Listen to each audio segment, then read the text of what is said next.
Senator, from our view, the budget number 961 meets the requirements and threats that we face. And that's not the number. The number is 892.6. You're adding reconciliation. That's my whole point. Why not give us a base budget of 961 or whatever the right number is, what you consider the right number, and then we can operate and make our decisions. Why do it in this bifurcated way that really is fooling the American people about what the defense budget is? We're not trying to fool anybody, sir. It's two bills, one budget. We're working with OMB, and we feel very comfortable with the number of $961 billion. Why don't you give us a straight-up budget for the Defense Department? In the Senate, a lawmaker found himself requesting something straightforward, a transparent defense budget. Instead, what he received was a tangled mess of language. Initially, it was described as two bills but a single budget. Then it was labeled as simple, yet also divided in two. That's not clarity, it's just spin. Considering we're discussing trillions in taxpayer funds, these distinctions are crucial. To be frank, I was at the gas station yesterday, and even there, people were chatting about rising costs. People want clear-cut numbers, not manipulations. If they expect honesty at the pump, we should demand the same in Washington. Stay tuned, because as always, I'll reveal my complete thoughts at the end. Senator King.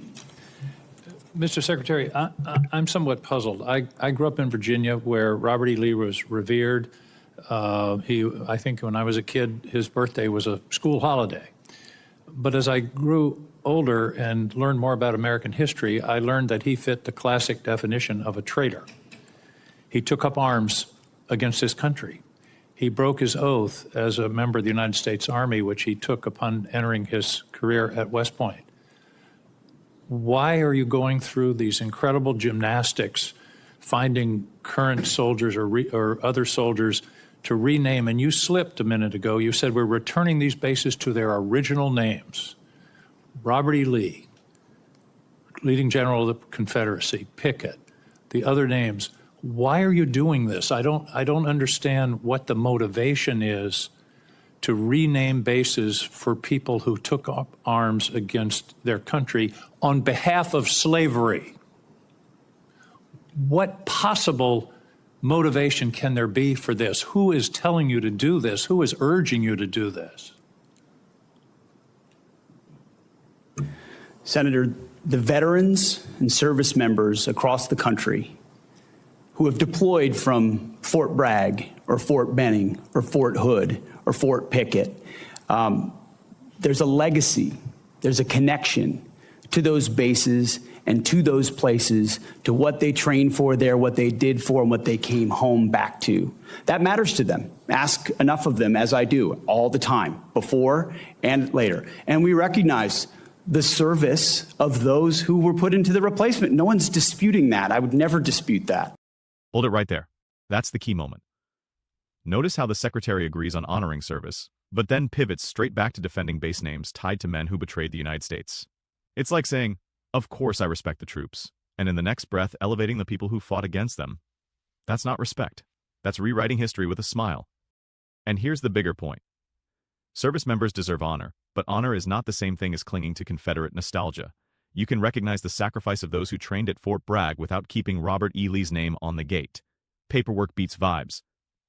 History is recorded in books and memorials, not in keeping treason carved into federal property. Like the fact that the names have been returned. And to a man and to a woman, they will tell you, thank God we're back to Fort Bragg, and thank God we're back. And thankfully, because so many men and women in this country have served, there's a Benning and a Bragg and a Pickett and a Hood has a Silver Star or a Medal of Honor that we could rename the base to because of the limits of what Congress allowed us to do. So this is something we've been proud to do, something that's important for the morale of the Army, and those communities appreciate that we've returned it back to what it was instead of trying to play this game of erasing names. We're not erasing history, Mr. Secretary. We're recognizing history and recognizing that mistakes have been made in this country. The greatest of all was the Civil War, where people took up arms against their country on behalf of the institution of slavery. And to continue the practice of recognizing those people and honoring them by the naming of these bases is, I believe, an insult to the people of the United States. Let me talk about the budget. I don't understand why the budget is coming to us in two pieces. Why not give us an honest base budget instead of putting a piece of it in recognition, reconciliation?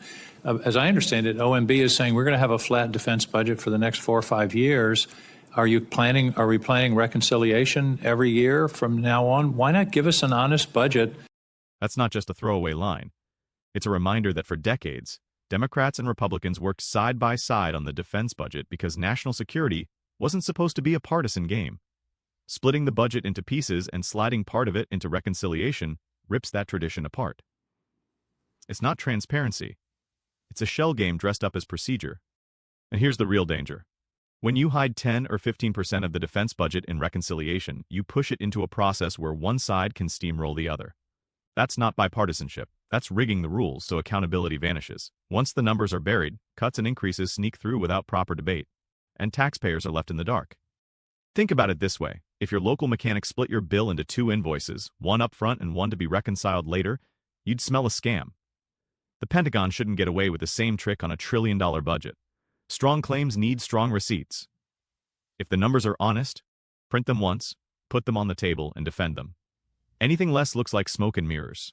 Telling us what your priorities are, and then we can consider it. This committee always works in a bipartisan basis on the defense budget. We all want to see some increases in the defense budget, and yet you're giving us this this fake, here's a piece of the budget, here's another. You're cutting in the base budget, you're cutting shipbuilding in half and saying, well, we're going to make it up in reconciliation. Are we going to have reconciliation every year, which basically, by the way, puts a significant part, 10 or 15% of the defense budget in an wholly partisan decision-making process, whereas in the history of this committee, it's always been bipartisan. Senator, from our view, the budget number 961 meets the requirements and threats that we face. And that's not the number. The number is 892.6. You're adding reconciliation. That's my whole point. Why not give us a base budget of 961 or whatever the right number is, what you consider the right number, and then we can operate and make our decisions. Why